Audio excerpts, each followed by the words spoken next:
Nagbigay ng pahayag ang batikang boxing analyst na si Attorney Ed Tolentino patungkol sa mauudlot na target na laban ng pambansang kamao na si Manny Pacquiao sa Enero ng susunod na taon kontra kay WBA welterweight champion Rolando Romero. Para sa detalye, narito report ni teammate Paulo Salamati.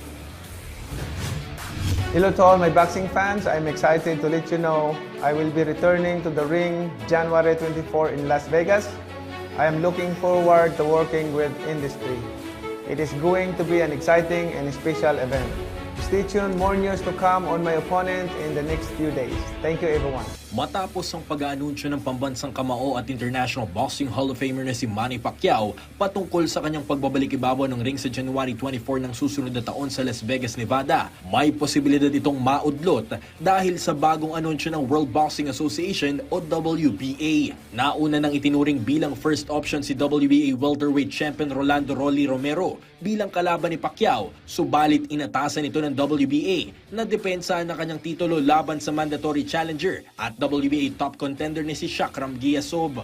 Binigyan ng 30 araw ang kanilang kampo para magkasundo sa negosasyon hanggang November 13. Si Giasov ay silver medalist sa 2016 Rio Olympics at may malinis na record sa 17 professional fights. Kung tatanggapin ni Romero ang laban kay Giasov, posibleng maantala o tuluyang hindi matuloy ang pagharap nila ni Pacquiao sa Enero ng susunod na taon. May opsyon na tinitignan dito na pwedeng ituloy ang laban kay Pacquiao, ngunit maaari siyang tanggalan ng korona sakaling hindi maidepensa ang titulo sa mandatory challenger. Isa pang posibilidad ay ang pag-aayos ng step-aside deal sa panig ni Giasov upang mauna munang lumaban si Romero kay Pacquiao. Sa naganap na latest episode ng YouTube account na Boxer Shorts with Attorney Ed Tolentino, ibinahagi ng boxing analyst ang mga dahilan kung bakit sa kabila ng pag-aanunsyo ni Pacquiao ng ring return sa 2026 ay wala pa siyang binabanggit kung sino ang kanyang mga kalaban.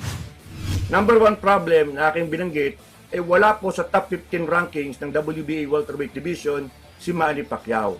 Ang WBC hinanapan ng paraan para mapalaban si Manny Pacquiao dito kay Mario Barrios, ang WBC welterweight champion. So gumawa ng konting hocus-pocus itong WBC, bagay na binatikos ng boxing community. Ngayon, ang WBA ay nalalagay din sa ganyang klaseng sitwasyon. Gagawa ba sila ng hocus-pocus para ma-justify ang isang laban sa pagitan ni Romero at ni Pacquiao, bagamat hindi naman rank sa top 15 ng welterweight division ng WBA ang ating pambansang kamao. Pero hindi lamang yan ang problema, sapagkat not only is Pacquiao not ranked by the WBA, ay meron po talagang number one mandatory contender, si Shakram Giasov. Sa kabila nito, ibinahagi rin ni Tolentino ang iba pang mga opsyon upang matuloy ang WBA welterweight title fight sa pagitan ni Pacquiao at Romero sa ilalim ng mga ilang kondisyon. Una, pwedeng bakantihin ni Romero ang WBA title para ituloy ang laban kontra kay Manny Pacquiao. Ang problema, papayag ba si Manny Pacquiao na labanan si Romero na walang titulong nakataya? Kasi ang gusto nga ni Manny Pacquiao, siyempre bilang na mga oras ko sa boxing, gusto ko naman bawat laban ko title fight. Malaking kita ang nakaumang kapag nilabanan ni Pacquiao si Romero, pero walang titulo. Okay? So, yan pwedeng mangyari kung babakantihin ni Romero ang WBA title, pwede pa rin yung labanan si Manny Pacquiao, yun nga lamang walang titulong nakataya. Now, a second option of course is if papayag si Giasov na muling mag-step aside para matuloy ang Romero versus Pacquiao. Pero lumalabas, mukhang hindi yan papayag kasi in-order na nga ng WBA. Nag-order na ng WBA na okay, tuloy Romero versus Giasov. Maliban pa rito, isa rin sa mga opsyon na pwedeng ikonsidera ng kampo ni Pacquiao ay ang rematch kontra kay World Boxing Council o WBC welterweight king na si Mario Barrios. Now, Manny Pacquiao still has the option.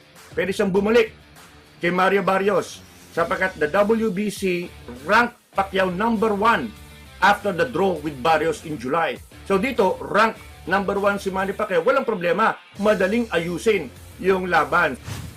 Nais ni Pacquiao na muling maging world champion matapos ang kanyang pagbabalik ibabaw ng lona noong Hulyo na nagtapos sa isang draw katapat si Barrios. Paulo Salamatin para sa Atletang Pilipino para sa Bagong Pilipinas.